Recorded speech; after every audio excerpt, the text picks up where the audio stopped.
I can't say I didn't expect this before the playoffs started, but I will say I'm not shocked. I remember I think we even had a pod earlier when I was like, the conference finals going to end up being Mavericks Grizzlies, and we could be like, what the hell? So I'm not shocked the Mavericks are here, just because, I mean, even when I looked at uh uh before the playoffs started, I just thought that in any series that they could be in against anybody, Luka could be the best person on the court. You can't ever discount what can happen when you have the best player on the court on your team. But Warriors Mavericks series preview, how do you see it going? What should we look for? Kind of like how you talked about on Twitter, we're going to see a lot of Luca. He get hunting out Jordan Poole, hunting out Clay, hunting out Steph. It's going to be a really good series. Two really good offensive teams. Two teams who can kind of convert to. I don't know, the Mavericks don't play too much small ball, but they can if they want to put like a Dorian Finney-Smith at the five to maybe counter Draymond at the five. But it's going to be a heck of a series. I'm going with the Warriors because of their experience and because of their firepower. You kind of you like to play Klay Thompson a lot, but he's tied for most threes in the playoffs so far this year. That's Klay fair. Thompson is he's doing his thing. The thing about this series is I think it's gonna be a lot of rely on Draymond. I hate how Draymond, if you notice how he plays him like losses, he'll catch the ball and he'll just like immediately look to pass, or he'll catch and he won't even look at the rim. Like Draymond, like he was a lot more aggressive in Game 6, the win over the Grizzlies, and if he has to do that every night. I hate how he really holds their offense up when he's out there and not looking to score at all. It's kind of pathetic, and if he can't get more aggressive like for a consistent series, it could get nasty for the Warriors. But I feel like it's going to be a lot on him because I know they're going to send a lot of blitzes and double teams at Curry. So Draymond's going to have to be able to react and make decisions, make some open threes, make some layups, get other people involved. It's going to have a lot to do with him. Also, I think Steph got to go and remind people. Like I said earlier on the podcast, he's literally one of the greatest Western Conference performers in NBA history, up there with the Magics, the Kobe's of the world, the Dirks, Durant's, all the great performances we've seen in the past. So it's going to be up to him to have another one of those performances. If it's still in the tank for Steph, he got to show it.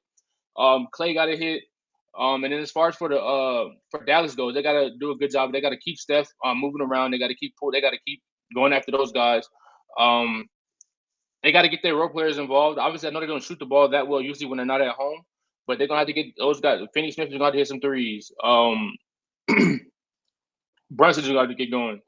Who else do they got over there in Dallas? Kleber's going to have to play some good basketball.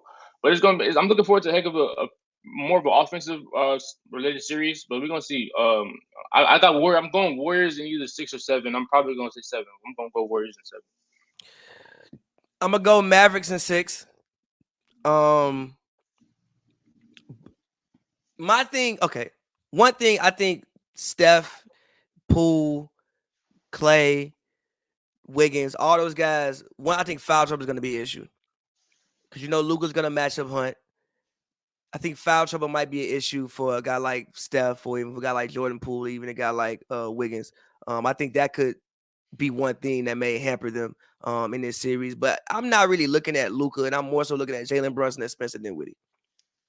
Right? Like, I don't think it's far fetched for me to say that Jalen Brunson and Spencer Dinwiddie could outplay Klay Thompson and Jordan Poole. It's I that don't think neck and neck. It's neck and neck. sorry, It's I not. don't think Not. I like It's close.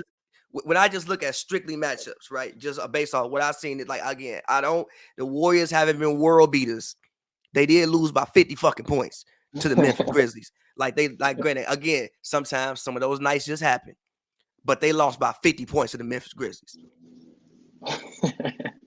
Even game 6 was competitive.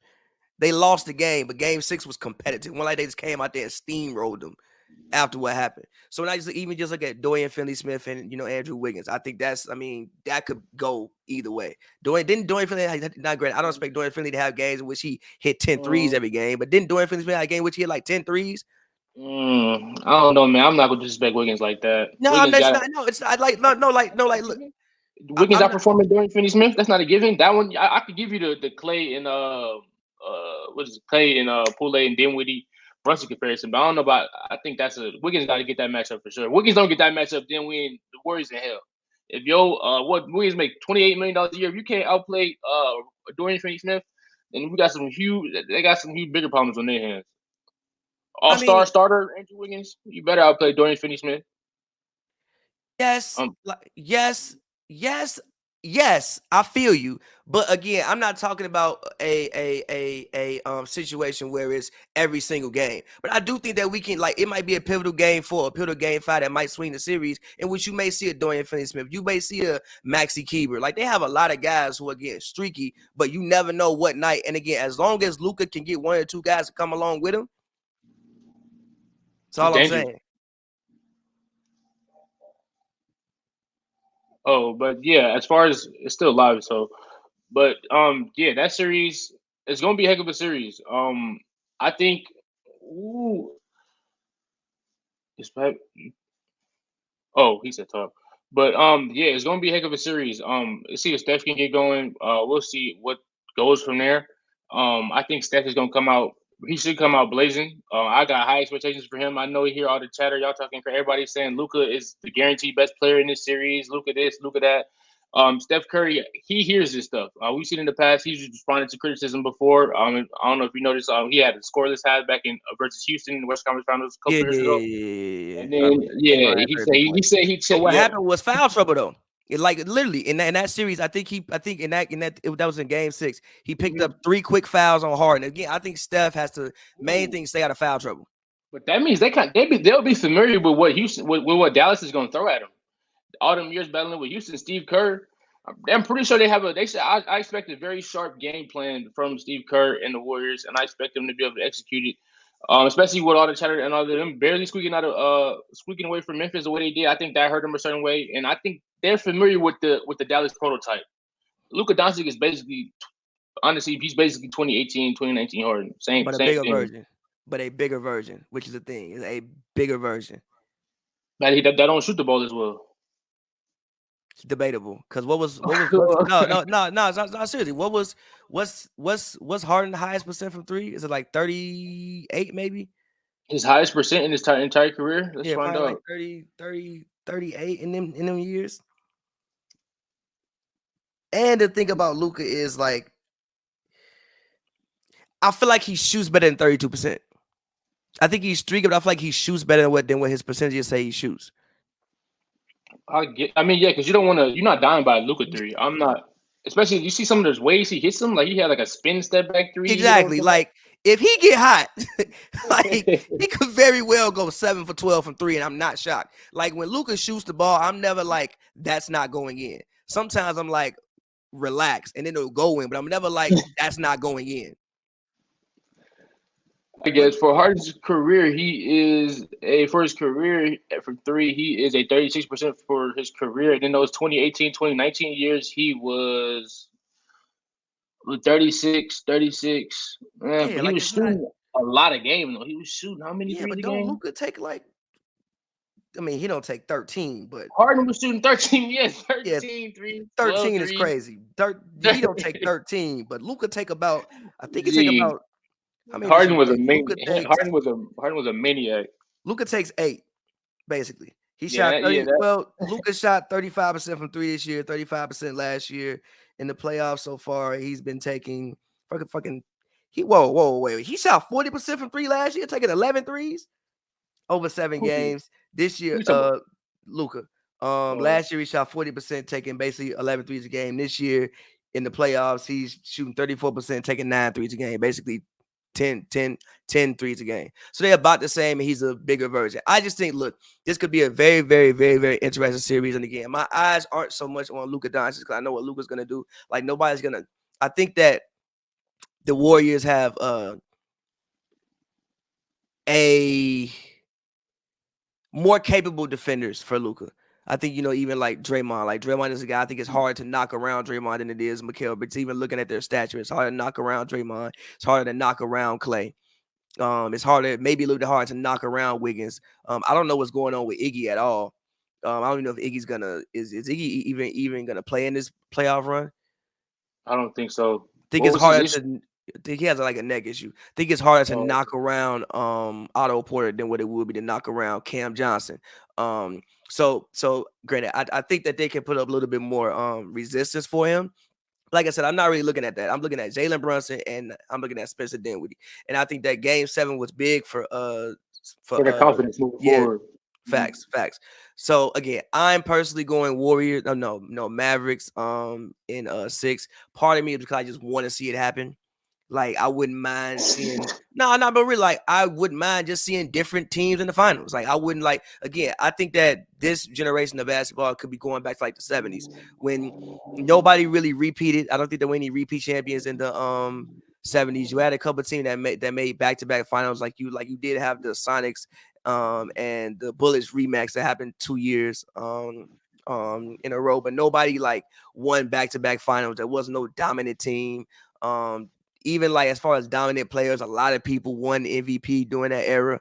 So I think we could be headed back to an era like that, kind of post super team era. But for the Mavericks, go ahead. The post super team. I don't know. Once fucking Luka Doncic and Giannis end up on the same team, everybody can go right back to the whining thing. I mean, it just matters if the right combo get together. We going right back. But it just ain't happened yet. But granted, obviously, you usually don't see. But would you consider that a super team? though? To me, a super team is 3 or more guys. Giannis and Luka on the same team. That's a super team. But do you consider Kobe and Shaq a super team? Yes. I don't think it was a super team. Then they go 16-0 or 16-1. Yeah, but I don't think it was a super team though. If you're capable of doing that, you're most definitely a super team. To me, super team is 3 or more All NBA players or 3 or more All-Stars on the same team. Then why has there been teams with 3 or more All-Stars who didn't produce as well as those two together? Why didn't they produce as well as they did? Because they weren't as good. They're not Kobe and Shaq. As a team, exactly. They not Kobe and Shaq. Those two players are good enough to drive a whole team, like just guarantee championships back to back. But also they did have really good complementary pieces, which is one thing I did want to say about the Mavericks. I know that people look at the roster, and I've heard people start to make the comparisons between the 07 Cavs and the Dallas Mavericks, or like, what superstar should we pair with Luka? I think Luka has everything Luka needs to win with the way Luka plays the game of basketball. Oh, that's a good point. I think Luka has everything he needs to win. Like, again, especially if Jalen Brunson can play like this, and if they can keep him, he continue to grow and play like this, and you add Spencer Dinwiddie, you can go small. You have wing defenders. Maybe the only thing you might need to add is a shot blocker, lob threat, or something like that. But I think for the way Luka plays the game of basketball, the Dallas Mavericks have done a good job of giving him everything that he needs to win games. That's a strong point. So basically, you're saying people just kind of more overlooking to the names instead of more like what caters to their style of basketball and what can maximize the player the most. Yes. Instead of like, this is maximize this player, and this player is so good. If you maximize him, you can go around and beat anybody. Exactly. That's what you're saying, right? And that makes sense. I get what you're saying. Like, that makes a lot of sense. People, they get lost in the names. In the names. But that because like pretty much like I said, if you maximize Luka, no telling where the hell he might take you. This the way he plays basketball, as good as he controls the game, as good as he scores the ball, as good as he finds his other teammates, as good as he literally does everything on the basketball court. I mean, the sky's the limit. If you maximize Luka, like we might see it this year. No telling, like shout out to Mark Cuban. Go ahead. Yeah, if they win this series, I just would not be shocked, especially with what I've seen from the Warriors. Like I said, so far in the playoffs, they have not looked like world beaters outside of like the Denver series, and the Denver whole team was hurt. They haven't looked like world beaters, and I think Gary Payton III still being hurt might prove to be big for this series. I think he's a guy that could definitely at least be another added body for Luka, or not even for Luka, Jalen Brunson, for another added body for Jalen Brunson, another added body for Spencer. Seriously, another added body for Spencer Dinwiddie. I think a guy like him being hurt during this series, it'll be something that I think people might ignore, but it could be something that proves to be big. There's gonna be a lot of offense in this series for sure.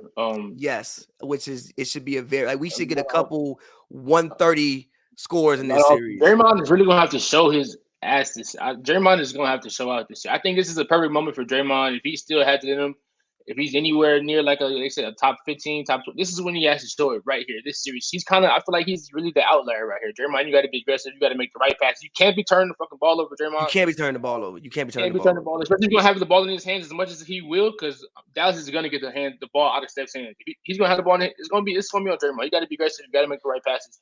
You got to be able to finish around the rim. You got to just be able to do Draymond facilitator type things. You got to be able to make an open three too. Like Draymond, this is on. I feel like I'm putting this series on him because he like the Dallas has guys that can do kind of what Poole do. Obviously, Dallas ain't got nobody who can really replicate what Draymond Green can do on the court. So that's why I feel like if he brings what Draymond Green brings to the table, the Warriors should be able to handle them in 6 or 7 without a doubt. But let's see if he comes to the table. He should experience as he is, as successful as he's been.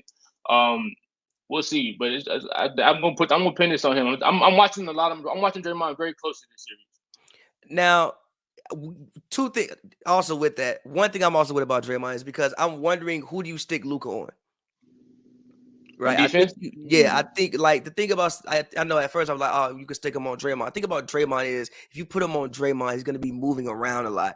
And the thing about, in the previous other series is they can stick him on Rudy, and Rudy is obviously not going to move around. He's not even really trying to score like that. So like you can basically rest him. And even with the Suns, like you can just throw him on, like you can just throw him on Cam. You can just throw him on Mikal. You can just throw him on Aiden. And these guys aren't going out there trying to give you 30. They're just waiting for the ball to get swung to them. Even the crowd, they're just waiting for the ball to get swung to them. Think about Draymond is, even though the fact that he's not going out there trying to give you 30, he's still very, very active. It takes energy to guard him. But that's one thing, and also I'm looking for. And would I be crazy? Would I be crazy to say Maxi Kleber could match Draymond Green? Where you get the? Would I be crazy? No, would I be crazy to say that? You kind of just went against the opposite, because I said like the Mavericks don't have anybody who can offset, who can do what Draymond does. Maxi Kleber cannot do what Draymond Green does on the basketball court. He can't do what he can't do what he does, but Maxi Kleber, for some weird ass reason, can offer solid rim protection. It's not great, but he can offer some type of resistance at the rim. And if he gets hot, I mean, do you remember what he was doing? I think was it the Utah series when he hit like fucking 10 of 10 for 3? Yeah, I remember that. Yeah. So I'm just Maxi Kleber is a guy that you can't just leave or just forget about on the team. You can't. That's right. But offsetting Draymond is crazy though. Look, listen. Again, I know we going off names, and yeah, I could be wrong. But when I look at this matchup, judging based off the way the Warriors have played the game of basketball so far in these playoffs, I don't think it's crazy to say that this is a very, very, very, very, very even matchup, especially if Luka is who I think he is and is the best player on the court. But moving along, I want